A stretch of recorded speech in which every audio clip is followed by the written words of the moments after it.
По повод Светскиот ден на науката за развој и мир, Земјоделскиот факултет традиционално неколку години поред го организира настано денови на млади истражувачи. Започнавме од вчера, 11 ноември, со Brain Gain конференција во рамките на проектот Карбоника, а за денес со особена чест и задоволство ја најавуваме 6-та студентска конференција под наслов Критични прашања во земјоделството и животната средина. Особено сме горди како домакини и организатори на оваа конференција, што имаме интерес, значителен интерес и оваа година. Имаме интерес од студенти од прв, втор и трет циклус на студии. Всушност, оваа е конференција, простор и место каде што студентите го имаат главниот збор, каде што истражуваат и под менторство на професорите ги презентираат своите резултати од истражувањето во областа на земјоделството и животната средина. Имаме две категории односно конференцијата е составена од трудови кои се поделени во две категории, односно категорија на студенти од прв циклус на студии и категорија на студенти од втори и трет циклус на студии.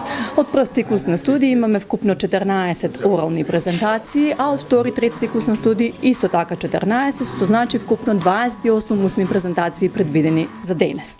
Особено сме горди што покрај од Земјоделскиот факултет имаме и покрај од Универзитетот Гоце Делчев од Штип имаме пријавено студенти и од другите релевантни институции во државата, односно од другите факултети, како што се од Универзитетот Свети Климент Охридски од Битола, понатаму од Универзитетот Свети Кирил и Методи од Скопје, од Институтот за хемија, од Институтот за биологија, од Технолошко-технички факултет Велес. Тоа се некои наши соработници, колеги, а се надевам дека до година оваа мрежа на факултети и универзитети ќе ја прошириме со студенти и надвор од нашата држава. Нашите студенти имаат јасна порака. Производството на храна е многу важно, значи како за денешницата, така и за иднината. Особено е важно со промените со кои што се соочуваме, како што се климатските промени и предизвиците со кои што се соочуваме и нормално решенијата кои што треба да се пронајдат.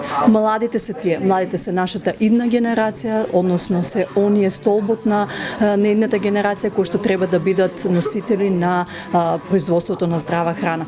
Пред се здрава храна значи здрав живот. И мораме постојано да бидеме погласни и како ние, како научна фела, така и нашите студенти, за да може гласот да допре до пошироката јавност и да може да се разводи свест така и луѓето дека значењето на храната е пред се број 1. И особено би сакала уште само да најавам дека третиот ден од денови на млади истражувачи, што се однесува за утре четврток 13 ноември, се отворени лаборатории каде што се поканети сите средношколци, како од град Штип, така и од околните градови, од средни стручни школи и од гимназиско образование, да дојдат на отворен практичен лабораториски ден, каде што ќе бидат изведувани експерименти во студентските и во научно-истражувачкиот центар Унилаб лабораторијата. Особено сме доста изненадени од фактот дека младите работат веќе, нивото на истражување е подигнато многу високо. Особено можам да кажам за поздравување се како младите истражувачи, така и менторите по чие што менторство се работени, практични теми кои што се и лесно применливи во земјоделското производство. Всушност на крај на денот сето она што го ние тука дискутираме и го работиме треба да најде практична примена во земјоделското производство. Ако остане затворено само во границите во рамките на оваа просторија, не сме го постигнале она што сме го планирале.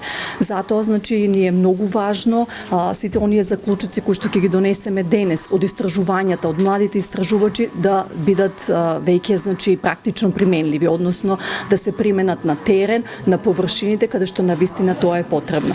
Дали се работи за заштита на растенија, дали се работи за култура на ткиво инвитро, заштита на животната средина, одгледување на растенија на различни принципи, безпочвено одгледување на растенија, тоа се некои атрактивни теми кои што доправа треба практично да бидат применливи.